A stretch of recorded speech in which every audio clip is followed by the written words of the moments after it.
Buenas. Nada, pues otra semana más aquí en las conferencias Juan de Mariana. Gracias a todos por venir y perdonad el retraso, hemos tenido unos problemas con el streaming y bueno, perdonad las molestias. Hoy tenemos a Daniel Fernández, que es uno de los profesor en la Francisco Marroquín, digamos uno de los discípulos de Juan Ramón Rayo, entre otros que también están por aquí, y nos va a hablar sobre Chipre, sobre lo que va haciendo su tesis doctoral, que dirige Jesús Huerta de Soto. Y nada, es director de Market Trends, que no sé si la habéis visto, pero os recomiendo verla. Es una revista de análisis sobre ciertos países, la coyuntura económica de ciertos países, y la verdad es que está bastante bien. También supongo que podemos preguntarte sobre eso luego. Sí, claro. Pues nada, muchas gracias, Dani. Muy bien, muchas gracias, Gustavo. Bueno, lo primero que quería hacer es agradeceros por la invitación. Tenía un montón de ganas de venir, siempre, o sea, he estado en esa parte del público muchas veces.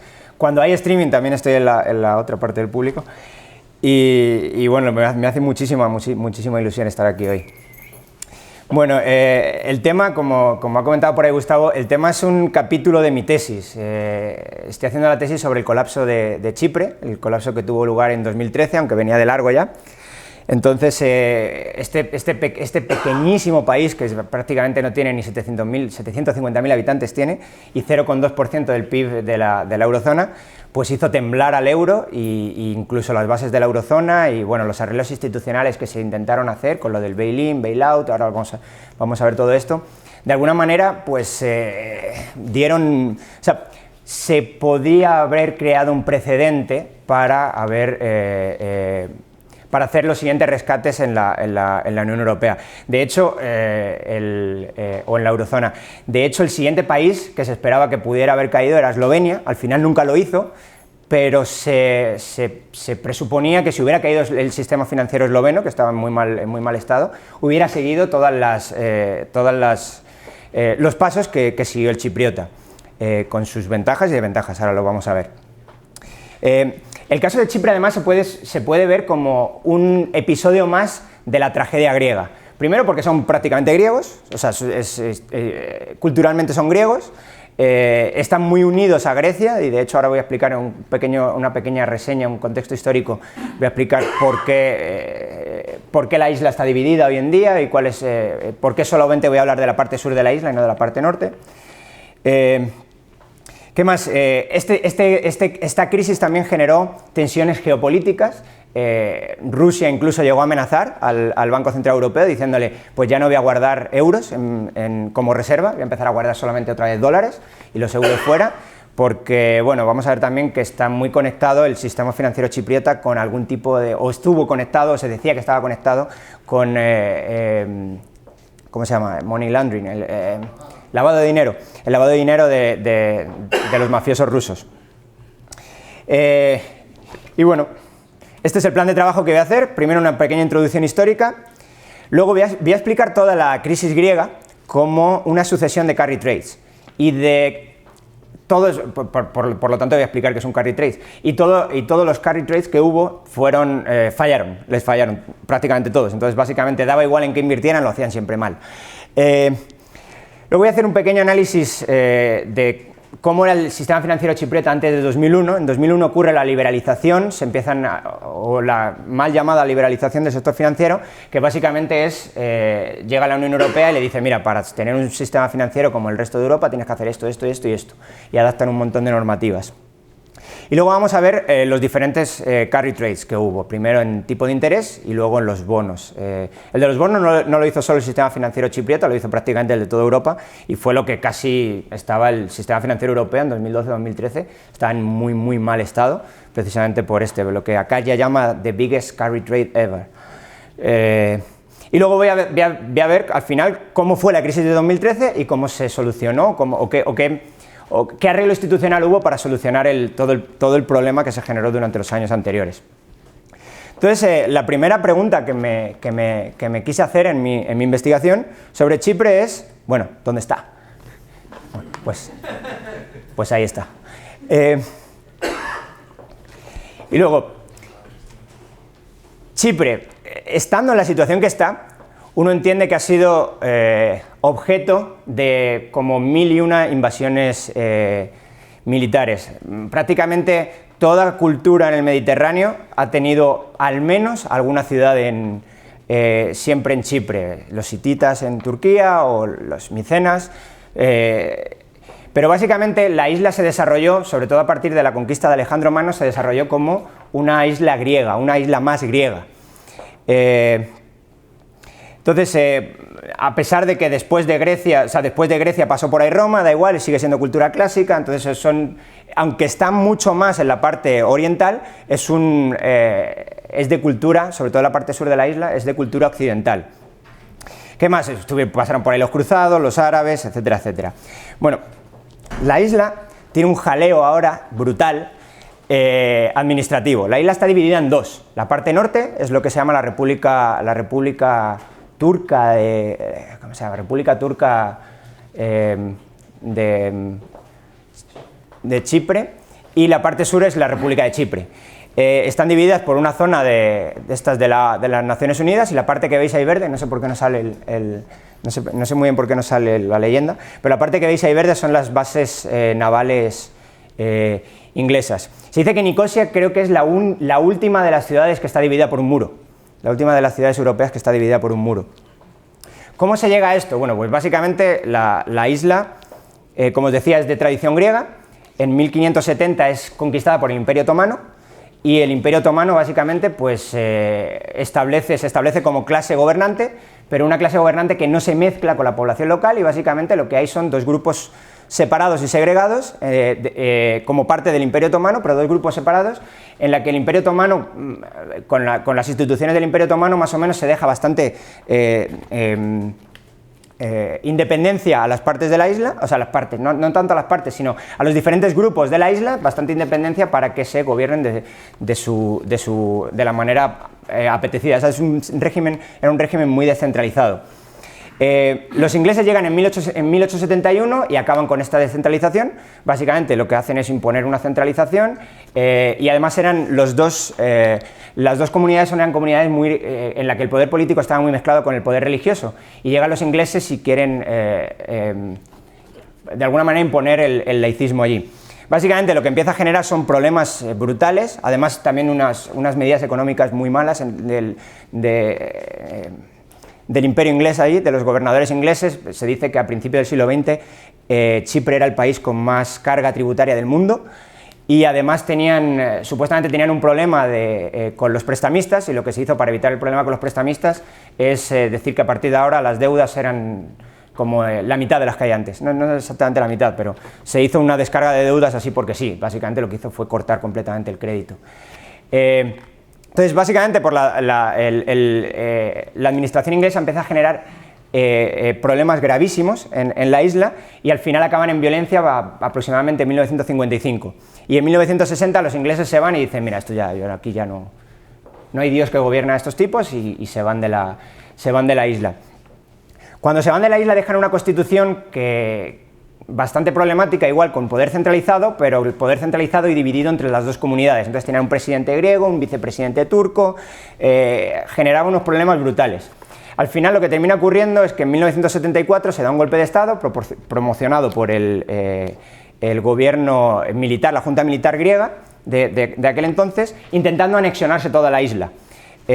Cuando hace esto, Turquía invade la parte norte de la isla y se queda como está hoy, o sea, básicamente con la zona esta de buffer, y nosotros solamente vamos a hablar de la parte sur de la isla. Esto es la explicación de por qué la isla está dividida, y la única que está en las instituciones europeas es la parte sur de la isla. La parte norte se dice que es un puppet state, que solamente responde a Turquía, y el único país que lo reconoce es Turquía. De hecho, tienen problemas gravísimos para viajar.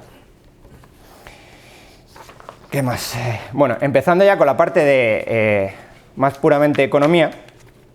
¿Qué es un carry trade? Bueno, básicamente un carry trade es una estrategia de inversión. Es una estrategia de inversión en la que tienes al menos dos patas, o al menos tienes dos posiciones, una posición larga y una corta. Una posición en la que estás apostando a que el precio en algo sube, y una posición en la que te estás de alguna manera financiando con algún tipo de activo. ¿En qué se basa? Normalmente se basa, bueno, puede ser commodities, bonds, stocks, lo que sea. se basa en algún tipo de teoría que te explica una convergencia. Debería haber una convergencia, por ejemplo, ahora lo vamos a explicar luego más adelante, pero suponemos que Alemania está siempre detrás de todos los países, de los bonos de todos los países. Por lo tanto, tenemos una teoría que nos dice que si está Alemania detrás, todos los tipos de interés de todos los países de la eurozona deberían converger al de Alemania. Durante un tiempo, lo vamos a ver después, durante un tiempo convergen. Entonces, si lo que ves es que se separan los precios, lo que haces es terminas poniéndote largo donde el precio está más bajo o en donde el tipo de interés está más alto, y terminas poniéndote corto en donde el tipo de interés está más bajo, o terminas poniéndote corto en donde el precio es más alto. ¿Hasta dónde? Hasta que se igualan. Entonces tu carry trade, la parte del activo, la parte del pasivo, hasta cuando se igualan ganas dinero por uno y ganas dinero por el otro lado. Si no se igualan y el spread, en vez de hacerse más corto, se hace más largo, lo que haces es perder dinero por dos lados. Pierdes dinero por el lado del activo y pierdes dinero por el lado del pasivo. Digo que, bueno, esta es la forma más fácil de explicar un carry trade. No tienen por qué ser solo dos patas, pueden ser cuatro bueno, yo solamente conozco hasta cuatro. Bien. El primero de los carry trades que voy a explicar es el de tipo de interés. Este quizás es incluso más fácil de explicar que el otro. Básicamente es decir, bueno, pues si el tipo de interés en Japón está diferente del tipo de interés de Estados Unidos, ¿qué es lo que voy a hacer? Si en Japón está más barato, pues me voy a endeudar en yenes. ¿Y qué voy a hacer? Voy a invertir en Estados Unidos. Entonces me quedo con el diferencial de tipo de interés. Claro, esto es problemático si tienes en cuenta que hay un riesgo de tipo de cambio. Es decir, como cambie el precio relativo del yen contra el dólar, puedes llegar a perder mucho dinero o incluso puedes llegar a ganar más dinero si es que cambia a tu favor. Pero hay un riesgo de que eso se mueva, ¿ok? Entonces, bueno, este es el carry trade de tipo de interés. ¿Por qué es interesante el carry trade de tipo de interés? Bueno, pues porque en Chipre lo que terminó ocurriendo a partir de 2001 es que se daba lo que normalmente se suele llamar en economía la Trinidad imposible. La Trinidad imposible está basada en Mundell-Fleming y básicamente lo que te dice es, mira, es imposible establecer tipo de cambio, es imposible establecer tipo de interés y libertad de entrada y salida de capitales. ¿Por qué? Porque a uno tienes que renunciar siempre. ¿A qué te refieres con esto? Si de alguna manera lo que estás haciendo es fijar el tipo de cambio, es decir, el tipo de cambio va a estar fijo aquí, si el tipo de interés de uno de los lugares es más alto que en el otro y se aprovecha el carry trade lo que va a tender a ocurrir es que el tipo de interés donde está más alto tiende a disminuir, el tipo de interés donde está más bajo, como la gente está pidiendo prestado ahí, tiende a subir, de forma que la válvula de escape tiende a ser el tipo de interés. De la misma manera ocurre si lo que fijas es el tipo de interés, fijas el tipo de interés en dos lugares diferentes, lo que va a ocurrir es, no fijas el tipo de cambio, por lo tanto lo que va a ocurrir es, va a empezar a entrar mucho capital en de una zona económica a la otra y va a tender a una de las monedas a apreciarse en función de la otra, por lo tanto la válvula de escape está ahí. O si fijas los dos primeros, fijas tipo de interés y fijas tipo de cambio, al final la válvula de escape es decir, no hay control de capitales, algo tipo China. O sea, no puedo permitir que entren y salgan capitales porque entrarían y saldrían sin ningún tipo de freno. O el freno va a ser en la quiebra del propio Banco Central. Vamos a ver que esto es lo que ocurrió precisamente en Chipre a partir del 2001. Bueno, ¿cómo funcionaba el sistema financiero chipriota antes de 2001? Pues aunque no lo creáis, tenía un tipo de interés máximo, pero tenía un tipo de interés máximo que fue establecido en los tiempos de la colonia, desde 1944. Antes os he comentado un montón de problemas que tenía la administración inglesa. Bueno, uno de ellos que generó fue esto. Puso un tipo de interés máximo. Los estudios, hay por ahí un par de autores que tienen unos estudios sobre cómo afectó el tope de tipo de interés a la economía chipriota. El tope de tipo de interés no cortó la cantidad de crédito, pero sí cambió su composición. Básicamente, ¿qué es lo que te están diciendo? Si te ponen un precio tope, ¿qué es lo que vas a hacer? Te vas a ir a aquellos tipos de crédito que normalmente tienen menos riesgo o que se puede poner amplio colateral, normalmente aquellos que tienen préstamo con colateral, aquellos que tienen un gran colateral para poner como préstamo, es lo que quería decir. Entonces, básicamente lo que viene ocurriendo, al menos desde 1944, es que el crédito en Chipre viene muy poco concentrado en activos productivos o maquinaria y viene muy concentrado en el sector inmobiliario, que normalmente es el que más colateral tiene para poner como garantía. ¿Qué más? Desde 1959 tiene control de capitales. Es decir, básicamente lo que están haciendo es proteger, esto es casi el último coletazo, antes os he dicho que los ingleses se van en el 60, lo último malo que dejan los ingleses es un control de capitales. Entonces, básicamente que está buscando proteger a los intermediarios financieros nacionales y además hace que la banca chipriota esté muy centrada en el interior, en sí misma, porque bueno, o sea, no tiene capacidad ni de exportar capitales ni que el resto le exporten a ellos. Claro, cuando tú pones el control de capitales en 1960 y lo levantas en 2001, pues básicamente lo que has creado es una serie de instituciones que tienen una forma de funcionar que ahora las abres al mundo y cambia bastante, o pueden llegar a hacer puede llegar a ser muy problemático. ¿Qué más? Bueno, antes de eso, en 2001 se liberan los flujos de capitales y se establece el tipo de interés. En vez de establecer un tope de tipo de interés, se establece como se establece en el resto de lugares del mundo, se establece un tipo de interés entre bandas. Básicamente lo que hacen es decir, el Banco Central dice el tipo de interés debería ser ese, el 5%, y para establecerlo lo que hace es poner un tope mínimo y un tope máximo. Pone dos bandas que son lo que pagas tú por los depósitos que te depositan el sector financiero a ti y a lo que prestas al sector financiero si viene a darte.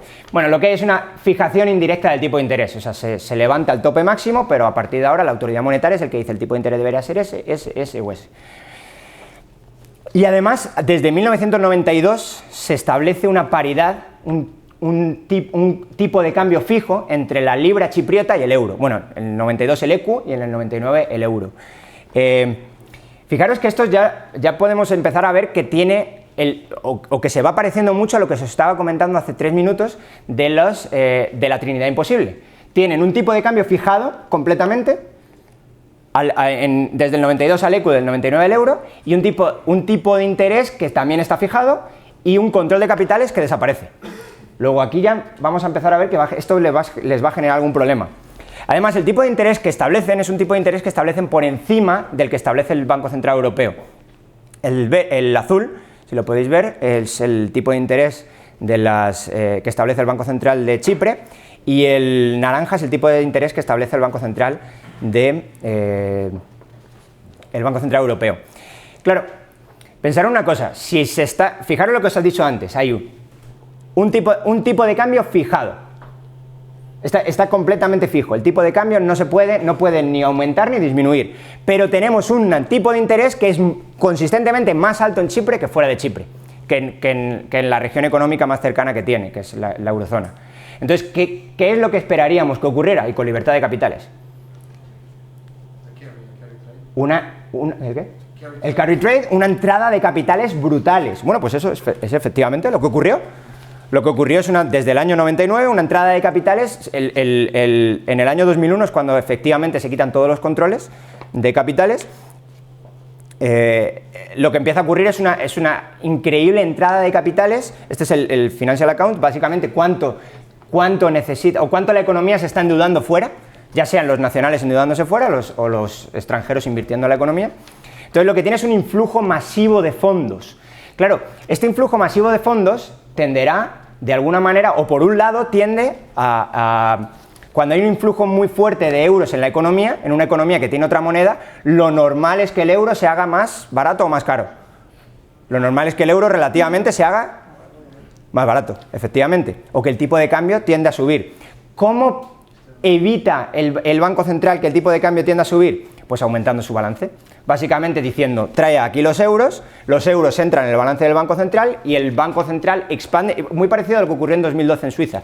El Banco Central expande su balance diciendo, todo este flujo de capitales que está viniendo, me los quedo yo, o sea, los atrae el Banco Central y el Banco Central lo transforma en libras chipriotas. Porque si no hace esto, literalmente lo que está ocurriendo, lo que va a tender a ocurrir es un aumento del tipo de cambio, en este caso una disminución del valor del euro, un aumento del valor de la libra chipriota.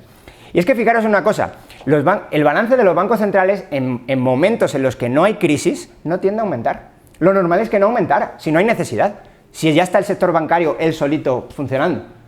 Normalmente cuando incrementa mucho el balance del Banco Central es cuando el sector financiero tiene problemas y lo tiene que refinanciar. Cuando lo tiene que refinanciar le dice, dame algo, ponme algo como garantía y toma. Entonces, ¡boom!, el balance se expande. Se ve muy claro en el Banco Central Europeo, donde se empieza a expandir, sobre todo es a partir de 2007-2008.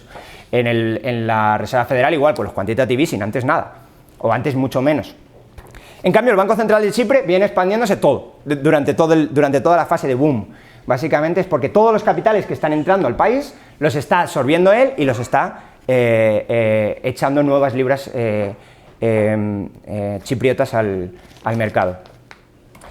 Bien, pero claro, lo contrario a que entren capitales es que normalmente, o sea, lo que estás haciendo es recibir una financiación muy fuerte de fuera. Lo normal es que esa financiación fuerte de fuera se transforme en un déficit comercial, no necesariamente comercial, esto es de cuenta corriente, pero bueno, en un déficit comercial. Dicho de otra manera, te estás endeudando fuera. Como te están dando endeudamiento, estás haciendo nuevos proyectos de inversión. Esos nuevos proyectos de inversión normalmente tiendes a ir fuera a comprarlos. O sea, lo que tienes es entrada de capitales, salida. De hecho, las cuentas corrientes tienen que dar cero, una y otra. Tienes entrada por capitales y salida por cuenta corriente. Lo que tienes es, cuando te endeudas mucho fuera, que es lo mismo que le pasaba a la economía española hasta 2007, te endeudas mucho fuera y que lo que tienes es un déficit por cuenta corriente brutal o un déficit de balanza comercial muy grande. Entonces, esto no es más que ver la otra cara de la moneda en de la entrada de capitales. Claro, y esto al final, ¿qué es lo que termina ocurriendo? Lo que termina ocurriendo es que los activos del sector financiero empiezan a dispararse. Básicamente lo que hay es entrada de capitales por Banco Central expande su balance, Banco Central expande su balance y los intermediarios financieros expanden a la vez el suyo.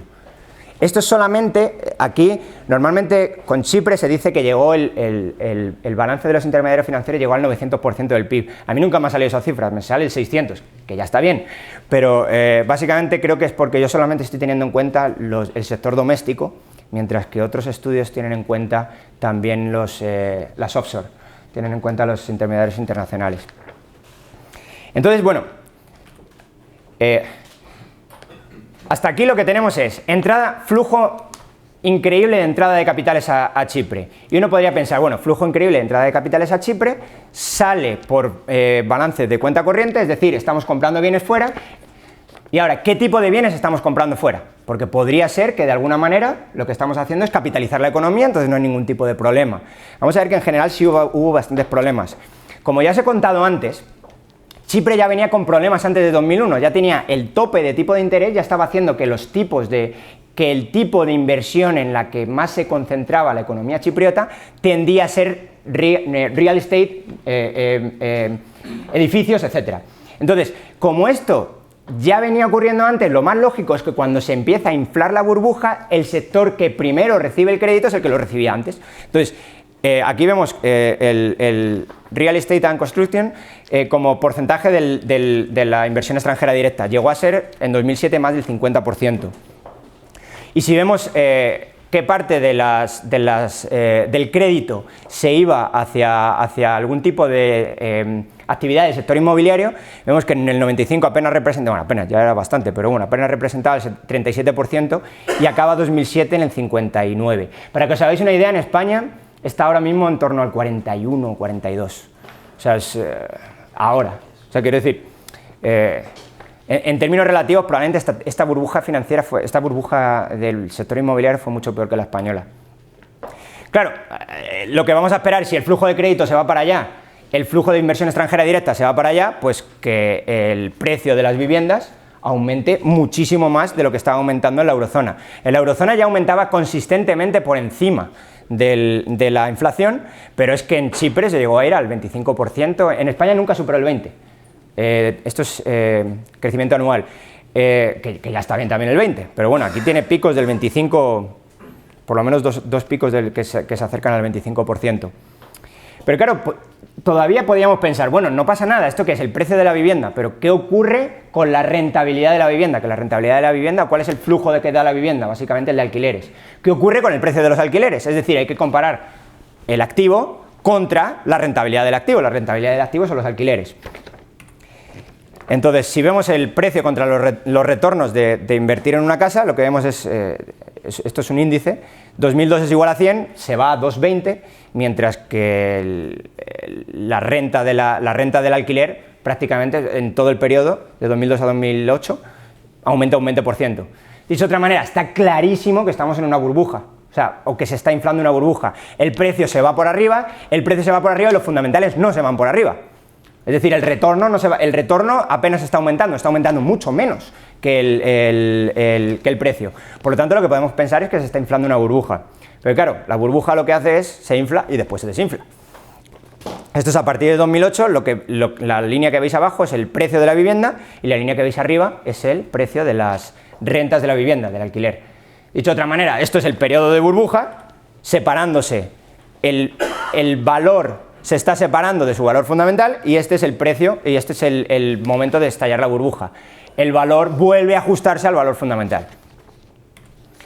Bien, entonces, resumiendo, ¿qué tenemos en el carry trade de tipo de interés? Que básicamente es de 2001, desde que se produce la liberalización, así entre comillas, del sistema financiero, hasta 2008.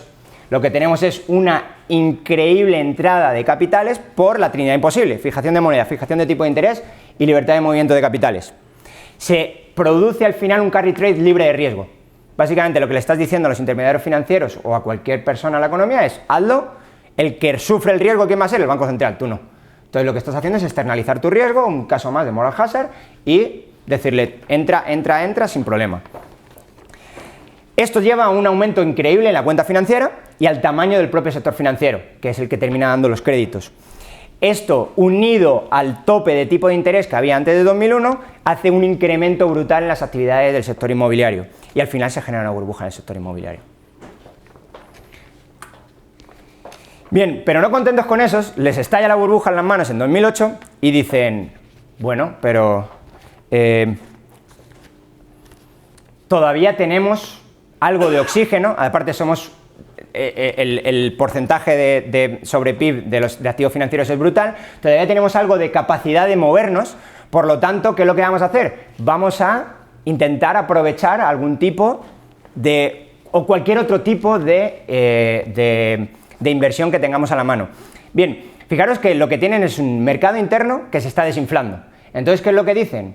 En 2008 se vio como un buen movimiento, una buena táctica del sector financiero, decir, internacionalicemos, ¿no?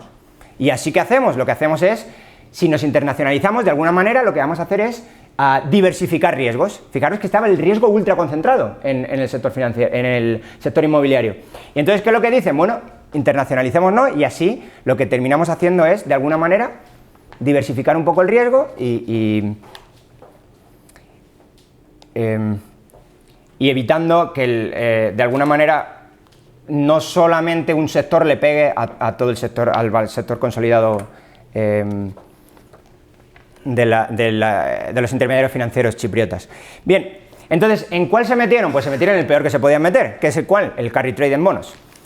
Entonces, fijaros que esto es lo que os decía un poco antes. Si os fijáis, estos son las primas de riesgo de los diferentes países en comparación con o sea, es la prima que se tiene que pagar en comparación con el bono alemán. Fijaros que la mayor parte de países para el año 99 tienen una prima cero o cercana a cero. El único que tiene una prima positiva es Grecia. ¿Sabéis por qué? Porque no estaba en el euro, eso es. Porque Grecia entra en el euro en 2001, si no me recuerdo mal. Bueno, pues eso lo tenemos que mirar la gráfica, en 2001 probablemente. Sí. Entonces entra un poco más tarde. Entonces, ¿qué es lo que termina ocurriendo? Lo que hay aquí es una teoría que, como os decía antes, explica que de alguna manera estamos todos en la misma zona monetaria, por lo tanto, más o menos deberíamos tener todos el mismo tipo de interés. Estamos haciendo como un pool de recursos, entonces se le está dando crédito al pool y no a los elementos separados. Por lo tanto, hay una teoría que te dice, hay una convergencia de tipo de interés. Entonces, si hay una convergencia de tipo de interés, fijaros, a partir de 2008, es que el caso de Chipre es una tormenta perfecta, porque en 2008 les explota la burbuja inmobiliaria, en 2008 se les acaba la posibilidad de seguir ahí, y fijaros cuándo se les abre esta posibilidad. Se les abre en 2008.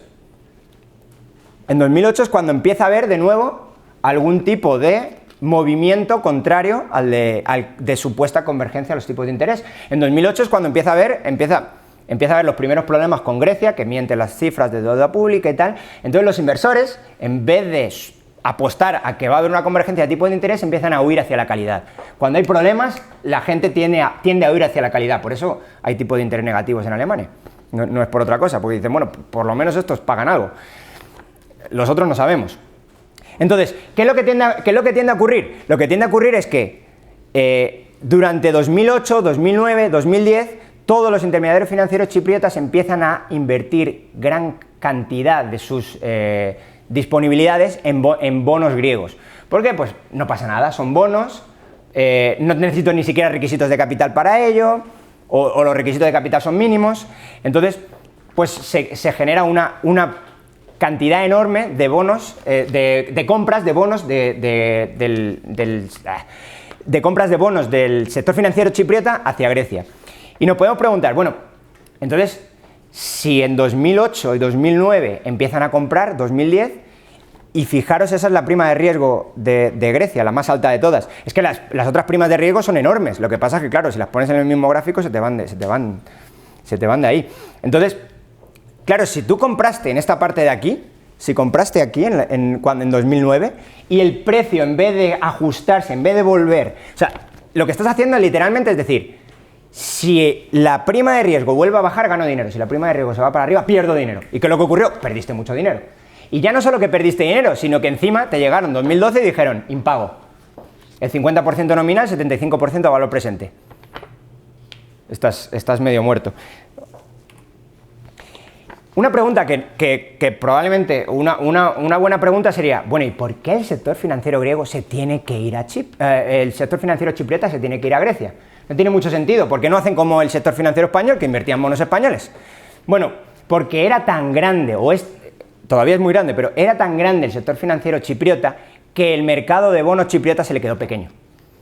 Es decir, aun comprando todos los bonos que emitía el gobierno chipriota, le sobraba un montón y ahora ¿qué hago con esto?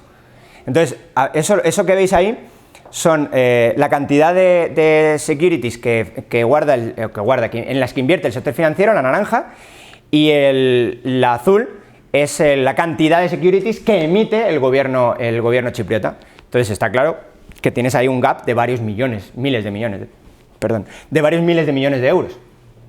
Es decir, aun comprándolo todo, te queda un montón de inversiones por hacer. Entonces, ¿qué es lo que hicieron? ¿Dónde se fueron? Por eso he hecho la parte histórica de antes. A sus primos más cercanos, a Grecia, donde tienen un montón, donde ya los bancos tienen sedes, porque básicamente hablan el mismo idioma y todo, los bancos chipriotas tienen un montón de sedes en Grecia. Entonces, ¿qué es lo que hacen? Por cercanía histórica y ya de negocios, se van a comprar bonos griegos. ¿Hasta dónde compran bonos griegos? Bueno, pues hasta donde casi no les da más. Estas son estimaciones mías porque, bueno, revisar la contabilidad de los bancos chipriotas es un dolor de cabeza y es imposible. Bueno, primero que está en griego, no entiendo.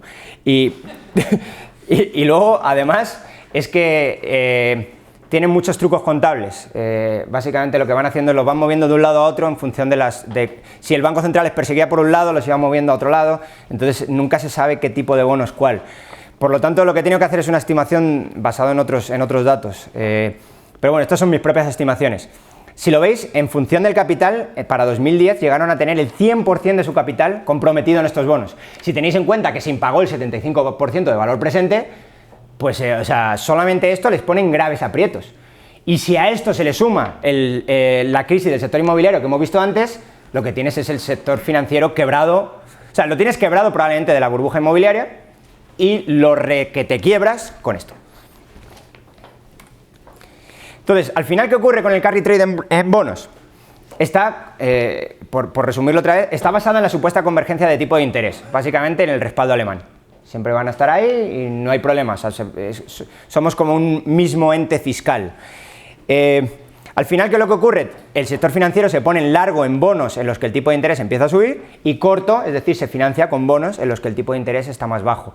Es decir, se pone largo, compra bonos de la periferia europea, en este caso de Grecia, y vende bonos al descubierto de Alemania. Cuando empieza a haber una crisis y mucha incertidumbre, se sabe que los griegos mintieron en su cifra de déficit, empieza a haber una huida hacia la calidad de la mayor parte del mercado, hacia los bonos de la... Esto no lo traduje, Eurocore Countries. Los bancos de Chipre adquieren grandes cantidades de estos bonos y al final Grecia impaga. ¿Sí? Entonces, esto es como...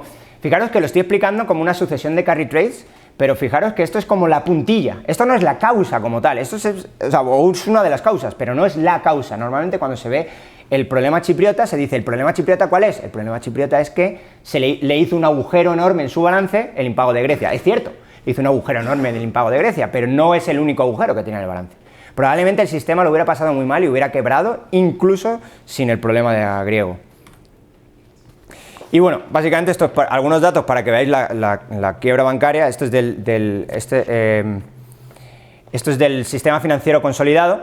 Lo que tenemos es que para 2012, que es el año en el que ocurre el impago, la pérdida la azul es el return on equity. Básicamente perdieron todo el capital en un año.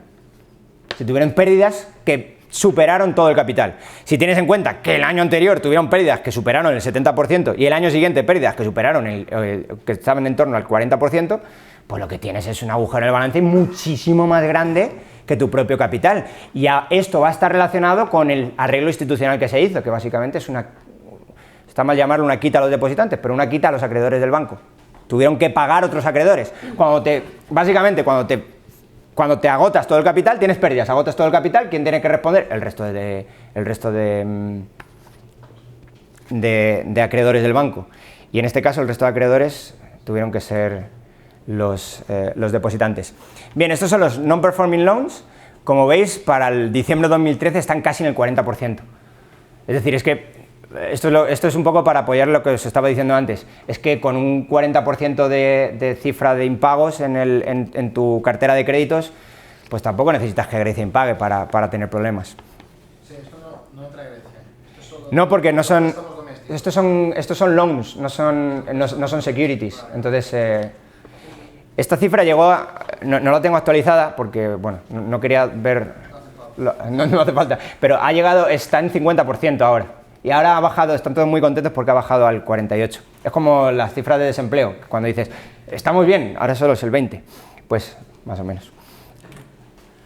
Bueno, ¿cómo explico yo la crisis de 2000? ¿Cuál es el arreglo institucional que ocurrió al final? O sea, ¿cómo se arregla este desaguisado? ¿O qué es lo que ocurre? Pues a mí me gusta explicarlo como un sándwich de bail-in y bail-outs. Normalmente se dice, lo mejor que pudo ocurrir en Chipre es que hubo un bail-in y se rescató privadamente a los bancos y tal. Es solamente parcialmente cierto. ¿Por qué? Porque entre el bail-in, que es el salami, el queso y la lechuga, hay dos bailouts. Uno anterior y otro posterior en el arreglo institucional al que se llegó en 2013.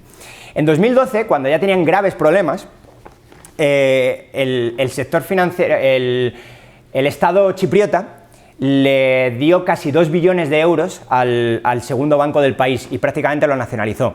Claro, 2 billones de euros, o sea, 2.000 millones de euros, puede parecer poco si pensamos en las características del sistema financiero español, pero 2 billones de euros es el 10% del PIB de Chipre. O sea, le dio préstamos por valor del 10% del PIB de Chipre. Eso es el primer bailout. Y en el último bailout, para conseguir financiación en el Banco Central Europeo, en 2014, le dio garantías por valor a todo el sistema financiero, le dio garantías por valor de 3 billones de euros, de 3.000 millones de euros.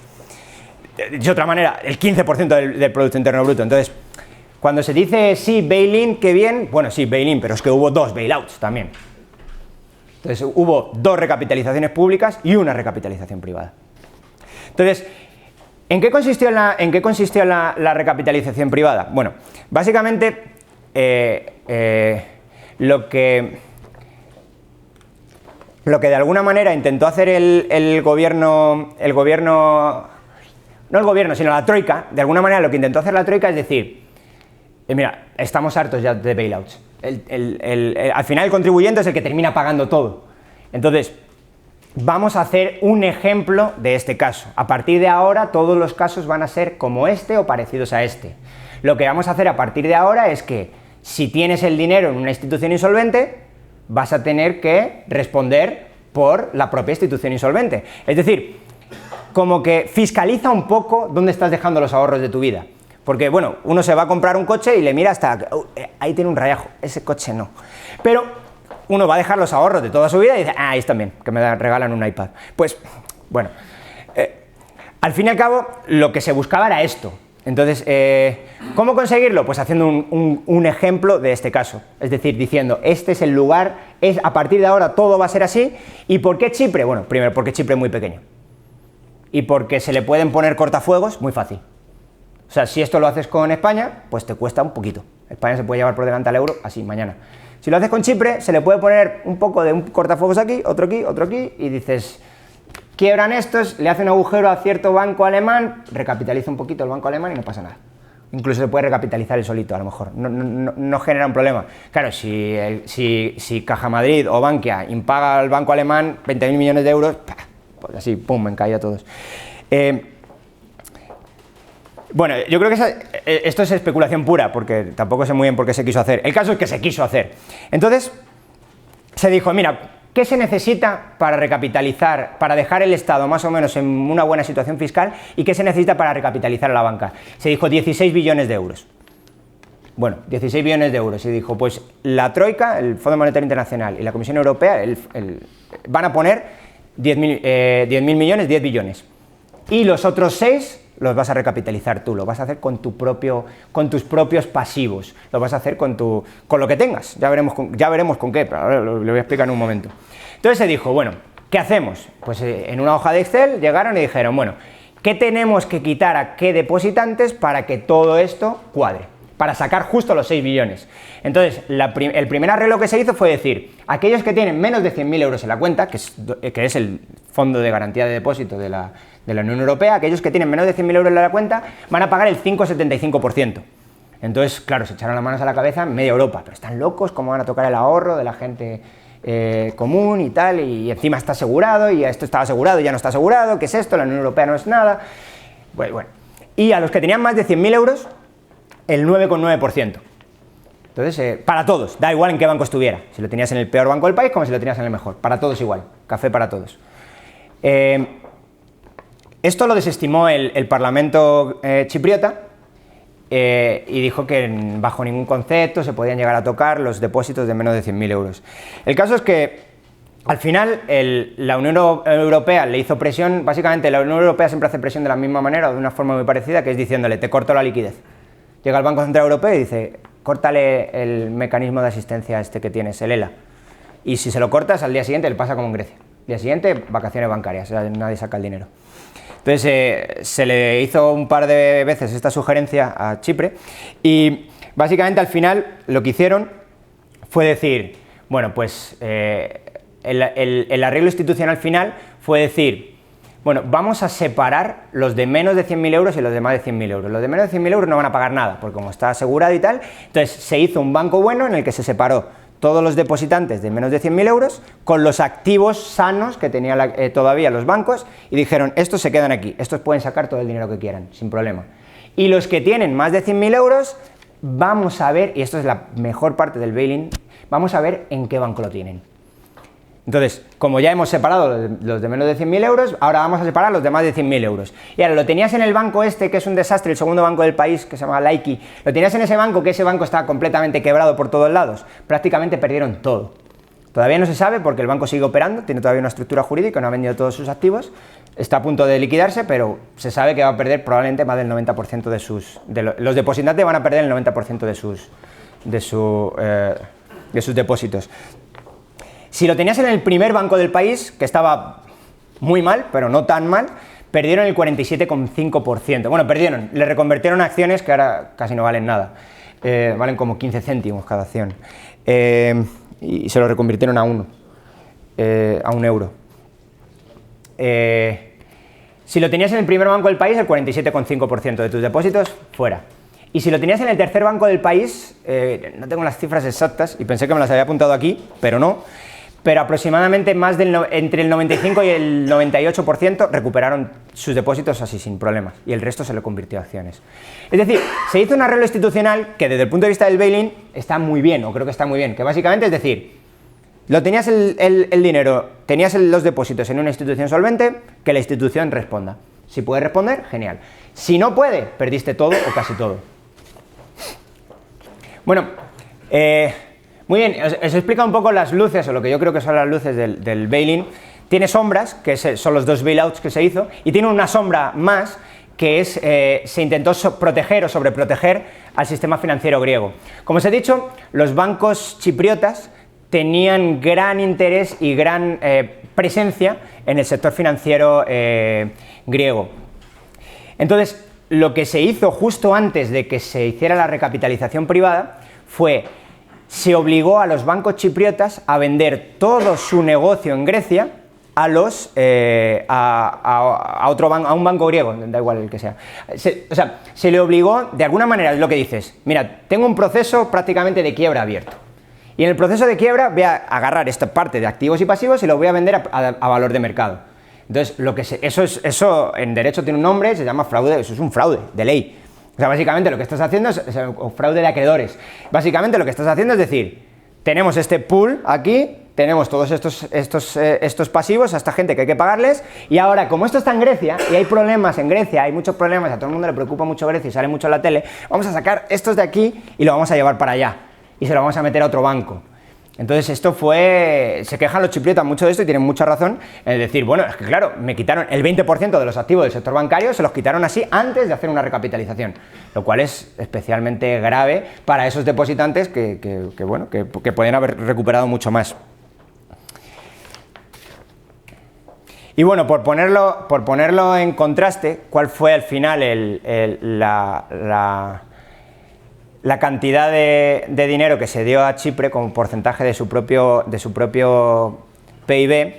Pues vemos que el de España, por cierto, estas son las cifras, el de España en realidad fue mucho menos, o sea, el de España fue eso, solamente que se utilizó mucho menos, se dieron 100.000 millones de euros y se utilizaron 40.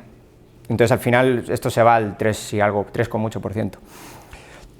Veis que el de Chipre pues es grande, pero si uno suma los dos de Grecia, los tres de Grecia, porque ya hay un tercero, te vas al 150% del PIB sin despeinarte mucho. Muy bien, y esa es la historia, muchas gracias.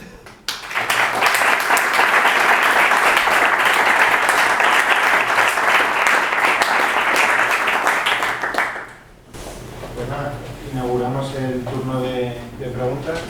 Es que hoy no hay, como no hay streaming, no... Yo creo que hay una cosa que no has comentado. Cuando pasa todo, Chipre está en el euro, ¿o no? Ah, sí, en 2008 entra. Por eso es que te lo has saltado y eso es importante para entenderlo. Sí, vale. Un mecanismo que habría sido posible de Chipre no estar en el euro es que Europa y el Banco Central se desentienden, es decir, usted no está en el euro, ¿a mí qué me cuenta? Yo no tengo responsabilidad con su fondo de garantía de depósitos y además, como no está usted en el euro, lo que va a pasar es que su moneda se va a ir a la mierda, va a pagar nominalmente usted a los depositantes, a los acreedores su nominal, pero devaluado a la mitad o menos. Entonces por eso había la discusión de decir, bueno, oiga, que es que toda esta gente tiene derecho a 100.000 euros, en euros.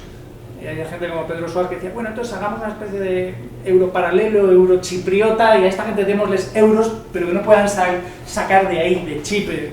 Está creando una moneda paralela para Patacones, esos son patacones Argentina.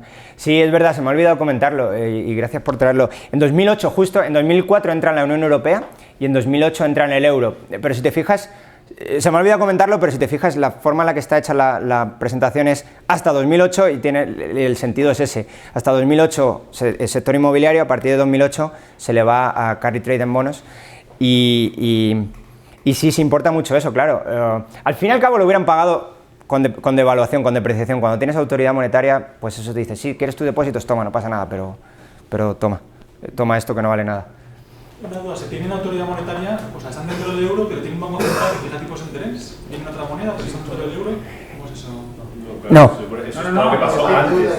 Eso es. Antes de que... Es que todo lo que se hace en el euro, el Banco Nacional de Chipre solo puede supervisar a su banca, pero ya no fija el tipo de interés y cada vez que pide euros no los puede quedar ellos de la nada, sino que tiene que presentar a los bancos privados chipriotas activos de calidad al Banco Central Europeo, que el Banco Central Europeo se los aprueba, claro, en ese momento que se empieza a decir que no a todo. Sí, eso tiene que ver con lo que me he olvidado de comentar, que antes y después el Banco Central de Chipre sí fija antes, o sea, ejerce de Banco Central y a partir de 2008 ejerce como el resto de bancos centrales de la eurozona, ejerce simple y llanamente como una superintendencia de bancos. Básicamente lo que hace es un organismo que es más supervisor que otra cosa.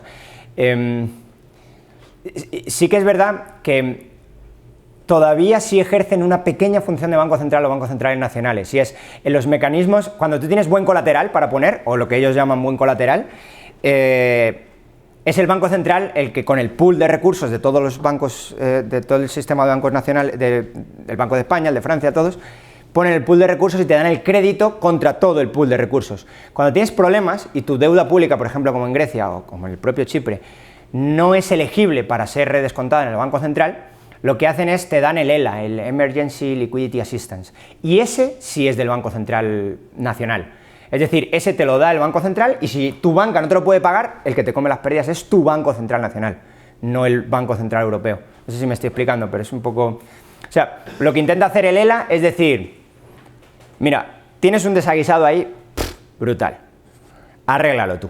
Y si no lo arreglas tú, tú te comes las pérdidas. A mí no me vengas con historias luego. Aunque queda dentro de ese dinero el Banco Central Europeo. Porque son euros utilizables en el resto y sí. Sí, entonces...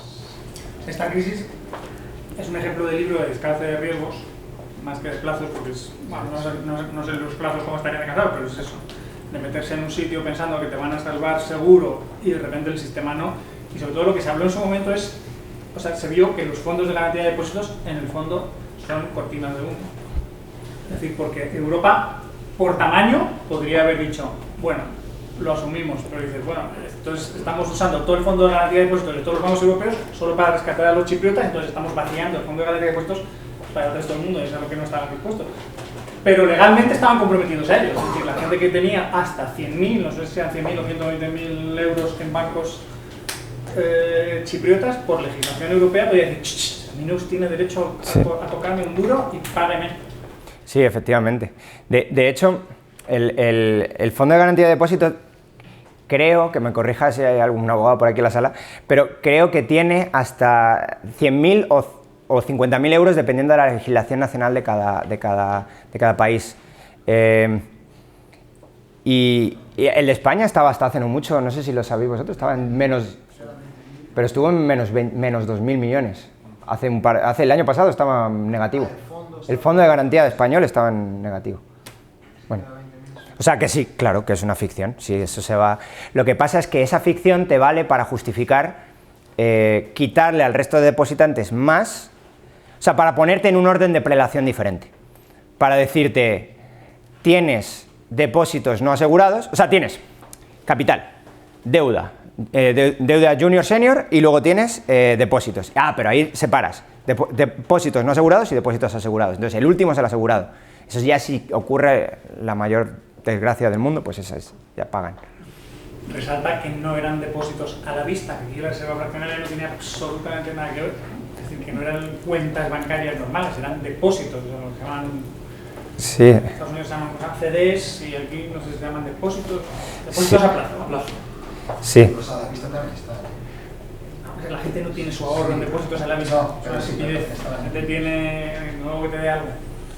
Sí, por cierto, ahora que dices eso, otro dato curioso de la recapitalización bancaria esta privada en Chipre es que ellos casi no tenían deudores de otro tipo. Ellos no tenían deudores, o sea, tenían, pero no conseguían levantar casi nada de capital con eso. Entonces, básicamente lo que hicieron es, a los que ya tienen acciones, eso fuera, ¡pum! O sea, directamente, el que tenía acciones, los accionistas antiguos se quedaron con cero. Los pocos que tenían deuda se quedaron con cero. Pero claro, tenían tan poco capital del que tirar o tan poco deuda de la que tirar que tuvieron que enseguida llegó al depositante las pérdidas. No hablaste de los rusos, no sé si... Bueno. Otro día. El tema de los rusos... No, pero el tema de los rusos es muy interesante porque es otro de los motivos por los cuales no se quería salvar a Chipre.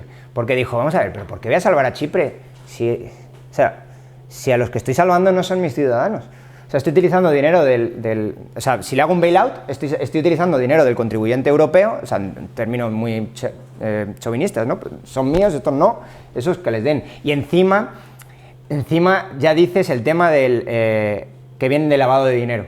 O sea, parte vendría de lavado de dinero, mucha parte supongo que no. O sea, entonces... Supongo que venía todo de lavado de dinero. Iba a hacer un ruso invertiendo en Chipre, vamos. Había habido un precedente con el conflicto internacional, lo que pasa es que es distinto con los islandeses. Con toda la banca islandesa, todos los ciudadanos británicos en masa invirtiendo en lo mismo, exactamente lo mismo, en cuentas, en depósitos a plazo en la banca islandesa, confiando en que Islandia no estaba en el euro, pero no sé si tenía algún tipo de acuerdo, algún tipo de legislación que había un fondo de garantía de depósitos. El fondo de garantía de depósitos luego se demostró que no existía o que no cubría lo suficiente y todavía creo que con el pleito legal Sí. los ingleses les reclaman a los irlandeses. Se parece mucho,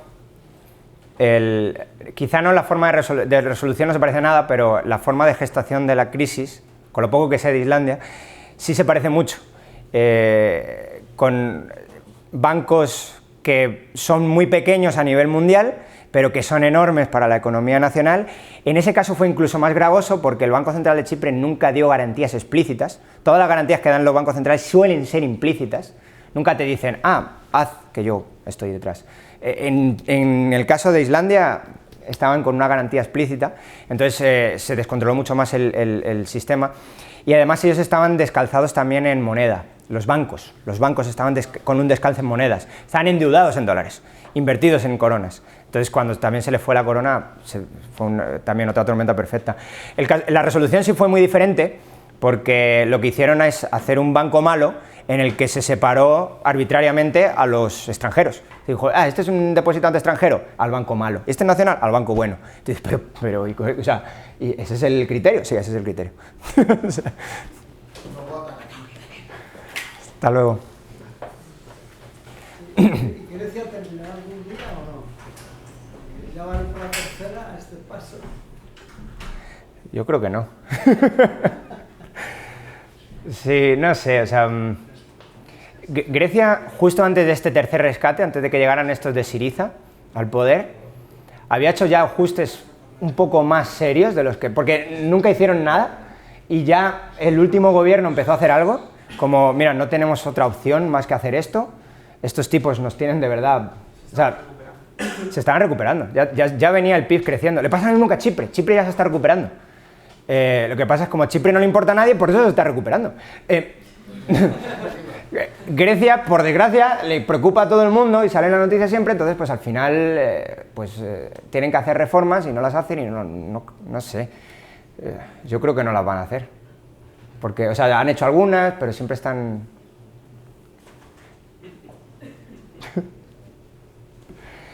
Con Chipre es interesantísimo ver cómo ya viene creciendo el PIB, como ya la tasa esta que hablamos antes de impagos, no es impago, de delinquency, bueno, la tasa de non-performing loans está ya decreciendo, que todavía es muy alta, pero... Entonces sí que, y por cierto, se esperaba que cayera el PIB en 2014 un 9%, se cayó un 5%, se esperaba que en 2015 cayera también como un 4 y pico y se cayó un 2 o algo así, es decir, viene haciéndolo sostenidamente mucho mejor de lo que se venía esperando. Todavía es muy pronto para sacar alguna conclusión, porque esto pasó antes de ayer casi, pero por eso no he puesto nada de la actualidad y cuáles son los retos y tal, pero el año que viene lo hago. Es curioso porque el non-performing loans esas, hace unos 10 años, en cualquier banco español o institución financiera que tuviese más del 3,5% quebraba. Y ahora están en 10, 9. Para superar ese límite de morosidad. Sí, pero había un banco central que inflacionaba el balance en Claro. pesetas y no quebraba. Claro. Pero sí.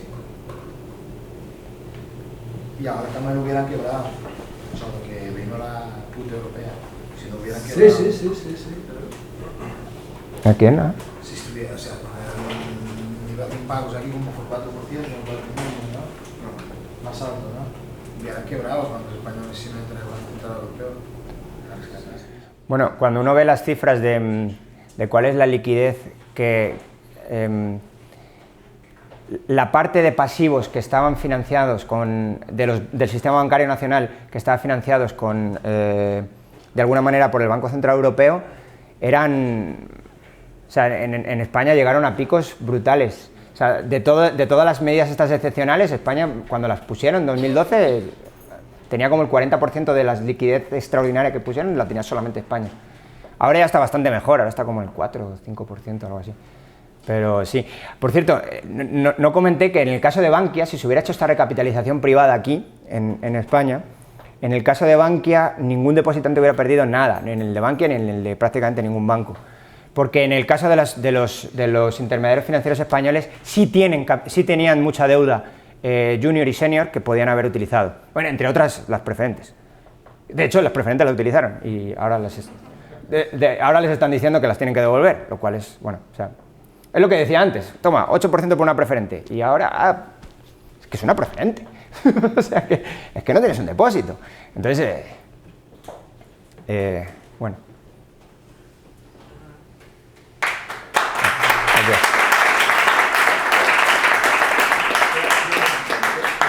Quería plantearte una cuestión antes de subir a Juan Ramón Rayo a despedirte, que nos hablaras de, bueno, de tu evolución, de un tema más que aquí siempre suele interesar, del 100% a haber evolucionado hasta la teoría de liquidez y si de alguna manera esto a la hora de todo este análisis que has hecho de Chipre pues, te ha influido. Mira que no quería hablar de eso, pero... Y de hecho, Paco me ha preguntado explícitamente y yo me he salido por la tangente. Sí, sí. Bueno, no sé, a mí el que me convenció fue Rayo. O sea, yo estaba haciendo el máster y yo sí era del 100%. Y pues simplemente tú tienes una teoría que te explica... O sea, básicamente lo que tienes son diferentes teorías que te intentan explicar el mundo, que te intentan explicar los datos que tú eres capaz de ver o observar o los balances. Entonces, esas teorías compiten en a ver quién es la mejor predictiva, explicativa o lo que fuere. Y cuando a mí me presentaron enfrente a la de la liquidez, yo dije, joder, pues, ¿qué quieres que te diga? Pero esto tiene conexiones clarísimas con las finanzas. Y cuando uno va con la del 100% a alguien que está más en el mundo de las finanzas, te miran así como diciendo, está bien, pero estás como en la torre de marfil del economista. Que pasa un poco lo mismo cuando uno le dice, cuando uno va a hablar con alguien que trabaja en Wall Street y le dice algo de economía y te dice, no, pero si eso lo que yo hago no tiene nada que ver con la economía. Y te dices, ¿cómo que no? Sí que tiene. Que tú no lo sepas, no, pues esto es lo mismo. Entonces hay como, parece que siempre entre el mundo de la economía y las finanzas no se hace match, no se llega de alguna manera no llegamos a entendernos. Y de alguna forma creo que la teoría de la liquidez tiene puentes mucho más sólidos hacia el mundo de las finanzas y a entendernos con el mundo de las finanzas que el 100%.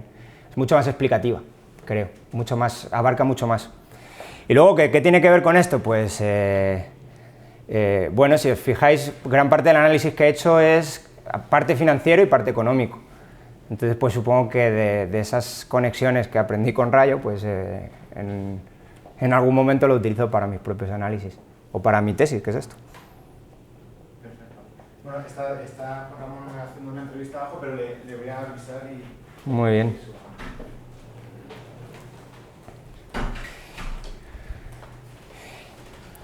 Háblanos del otro tema que tenías tú en plan particular, de los market trends esos, ¿no? Ah, sí. Bueno, eso es... y así hago publicidad también ahora.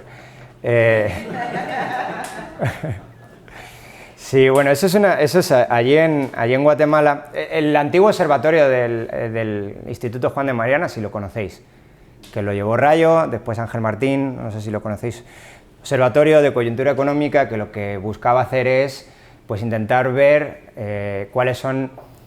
intentar replicar el observatorio que tenían Mises y Hayek en los años 20 en Viena.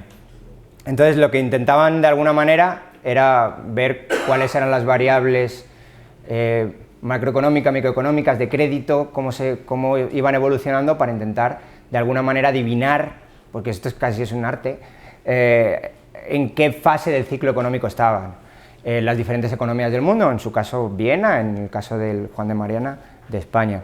Entonces, pues allí Gabriel me llevó para allá y me dijo, pues te vas a encargar tú ahora de esto y lo vamos a hacer allí. Entonces eso es básicamente, cogemos el testigo que soltaron aquí y en el Trends lo que estamos haciendo es básicamente eso, las diferentes economías del mundo, decir, bueno, en qué fase del ciclo económico es posible están o es posible que estén o cómo se va a mover con unas predicciones tipo hayekianas de tendencia. Bueno, si esto se mueve así, es posible que de alguna manera, por ejemplo, si vemos que se está disparando la tasa de créditos al sector inmobiliario, pues ver el análisis que he hecho aquí, ver cómo evolucionan los alquileres, cómo evoluciona el precio, eso significa que de alguna manera se está inflando. Entonces, si se está inflando, entonces estos son el tipo de análisis que hacemos para las diferentes economías del mundo en el Trends. Así que si lo quieren seguir por ahí, no he puesto la página web, lo tenía que haber puesto, pero les intento mandar un mail. ¿Cuánto tiempo lleváis con ese proyecto? Como este año, 2015 justo. Muy bien, pues nada, gracias Dani por la conferencia.